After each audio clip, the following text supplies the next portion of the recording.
To the college students here, I hope your endeavor here has been very fruitful for the years that you've been here, and I hope the experience here is as good as the ones that we've had in years past.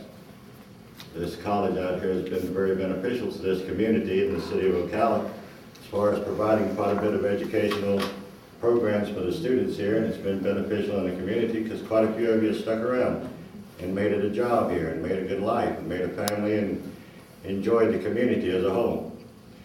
As a city councilman, I would like to see a few things changed in this local community, and I would like a few more checks and balances on what council is actually responsible for and made it known to the public. And I would like to initiate, even if we do get in office, that we could initiate a website available to each and every one throughout the city, throughout the county if they need be, so they could pipeline it back into the citizens if they do miss it, so that they could get that information and you could ask questions online. We don't have to have the Star Banner out there to publicize false remarks or comments that you have that are half true or half false, whatever your decisions are made.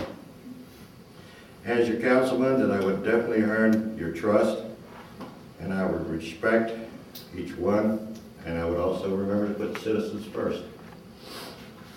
I would definitely, and I have the support, I'll tell you now, of the police, Ocala Police Department. It's very good service they provide.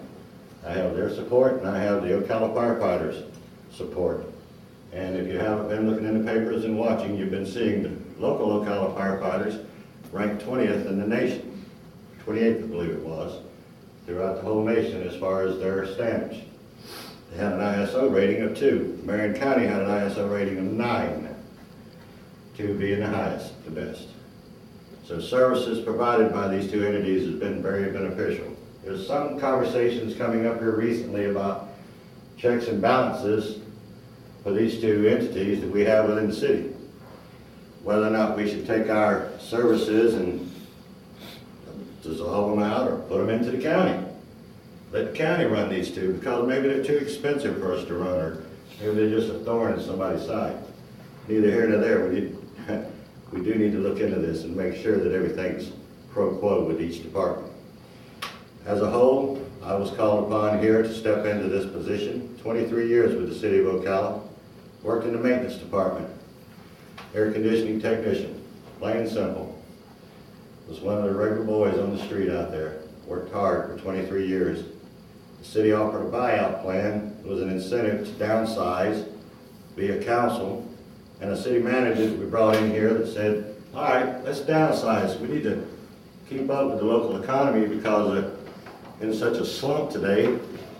Maybe we need to consider eliminating a few employees. Well, they did a buyout plan, and it was a nice lucrative plan for each employee that had the qualifications of age and years of service you had to have. Finance worked with council, city manager worked with them, and they come up with a good plan. So they offered a 3-year incentive buyout that put me unemployed, early retirement. I didn't have that choice except to take it or stick around. And like a few other ones that we had in the neighborhood of 150, 160 some odd employees eligible, half of them took it. Maybe 20 of them now that remain behind are unemployed for one reason or another. They either were asked to resign from their position, or they were either asked to look elsewhere for another job if there was within the city.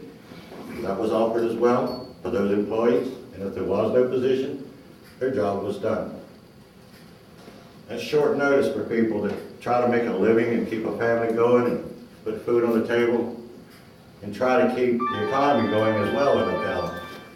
But if we've got a council today that wants to attack the citizens of Ocala as a whole by taking employees 40 seconds. and putting them out there on the breadline, I don't think that's very good for stimulus.